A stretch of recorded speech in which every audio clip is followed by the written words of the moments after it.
अस्सलाम वालेकुम, I am Hafsa Ramzan and you are listening to teacher Ted. आज का हमारा टॉपिक है FIA एक्ट 1974 सेक्शन 10।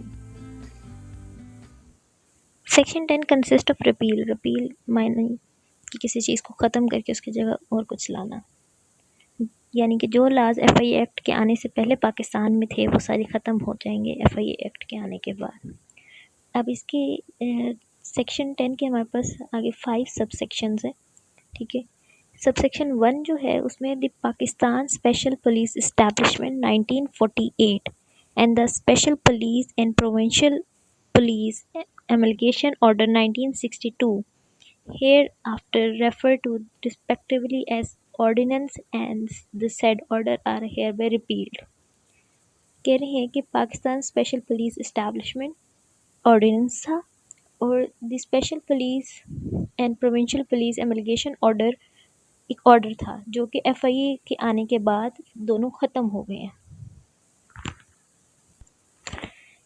ये दोनों कानून ख़त्म हो चुके हैं। इस सेक्शन में सेक्शन 10 जो है रिपील का, इसमें जब भी ऑर्डिनेंस का जिक्र होगा तो इससे मतलब होगा PSPE यानी Pakistan special police establishment 1948,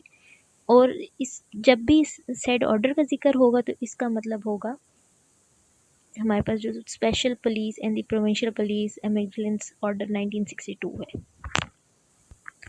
sub section 2 हमारे पास है upon the repeal of the said ordinance. अब यहाँ पे ऑर्डिनेंस का जिक्र हो रहा है, यानी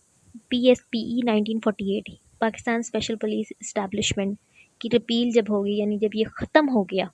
तो उसके बाद क्या हुआ, all persons who were members of the special police immediately before such repeal including the specified person shall stand transfer to the agency and shall subject to sub section 5। अब इसी जो सेक्शन 10 में हमारे पास जो सब सेक्शन 5 है repeal का ही, जो हमारे पास सब सेक्शन 5 है उसके बारे में यहाँ पर जिक्र हो रहा है। Sub section 5 be entitled to the same terms and condition to which they were entitled immediately before such repeal, and any inquiry or investigation pending with the special police immediately before such repeal shall continue to be conducted by the agency। इस clause में वो कह रहा है कि जो भी लोग पहले PSPE में थे यानी पाकिस्तान स्पेशल पुलिस इस्टेब्लिशमेंट में, उसके लिए जो हायर हुए थे वो डायरेक्टली FIA में ट्रांसफ़र हो जाएंगे और उनके पास वही इख्तियार होंगे जो PSPE के ख़त्म होने से पहले उनके पास थे। और अगर कोई इन्वेस्टिगेशन चल रही है तो वो PSPE के पास जो थी वो अब FIA के पास ट्रांसफ़र होगी और FIA उसे आगे इन्वेस्टिगेट करेगा। अब सब सेक्शन 3 जो है हमारे पास वो है notwithstanding the repeal of the said order but subject to the सब सेक्शन 4। अब इसमें जो सब सेक्शन 4 दिया गया रिपील का, उसके बारे में यहाँ पर रेफ़र किया जा रहा है। Every specified person shall continue to be appointed in under the provincial police or in under which he was holding a post immediately before the commencement of this act। अब यहाँ पे ऑर्डर की बात हो रही है, यानी the special police and provincial police amalgamation order 1962। वो कह रहे हैं कि ये जो ऑर्डर था ये अब ख़त्म हो गया, यानी स्पेशल पुलिस और प्रोविंशियल पुलिस वाला जो ऑर्डर था ये रिपील हो गया और FIA के आने के बाद तो जो इस कानून वाले बंदे थे ना उनके पास चॉइस होगी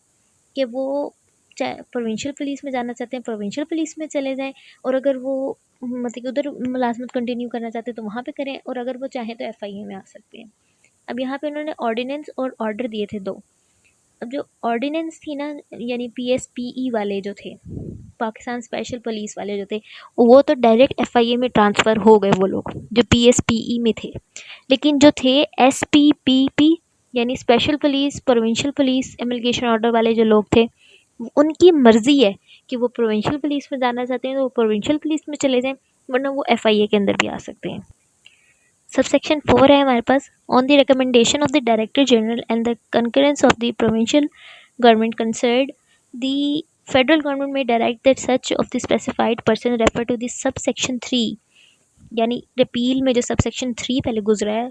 ये ऑर्डिनेंस वाला उसके बारे में जिक्र हो रहा है। Within 30 days of the commencement of this act express their willingness to serve in the under the agency shall be appointed to the post in और इन अंडर द एजेंसी।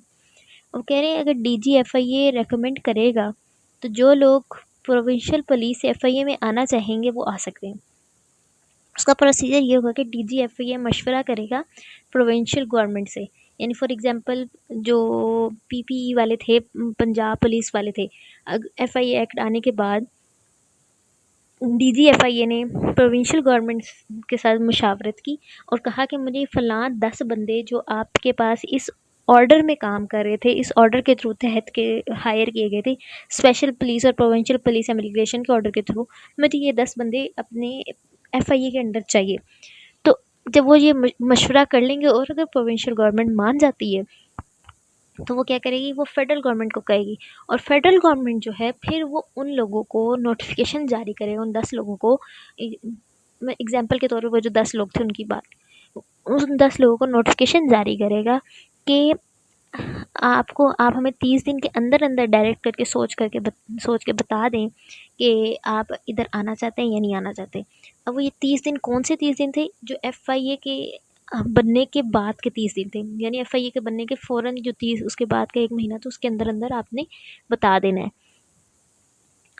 तो अगर वो मान जाते हैं तो उनको एजेंसी के अंडर अपॉइंट कर दिया जाएगा। अब हमारे पास जो सबसेक्शन 5 है वो है a specified person refer to in clause of subsection and a person in respect of whom a direction is issued under subsection 4 shall upon the repeal of the said ordinance or as the case may be issue of such direction cease to hold a post in under the provincial police concerned and shall be entitled to the same terms and conditions of service which he was entitled immediately before repeal and issue of such direction। अब सब section 5 के अंदर ये बता रहा है कि अगर किसी बंदे ने ऑर्डर के तहत बता दिया है, 30 दिन के अंदर अंदर बता दिया कि वो एफआईए के अंडर काम करना चाहता है, तो उसके वही पर्क्स और प्रिविलेजेस जो है ना इंडक्ट करने के फ़ौरन बाद उसे दे दिए जाएंगे जो पहले वो प्रोविंशियल पुलिस के अंदर, जो special and provincial police emigration जो एक इदारा था उसके अंडर जो वो काम कर रहा था तो उसके पास थे, तो एफआईए में आने के बाद उसके पास दोबारा से वो आ जाएंगे।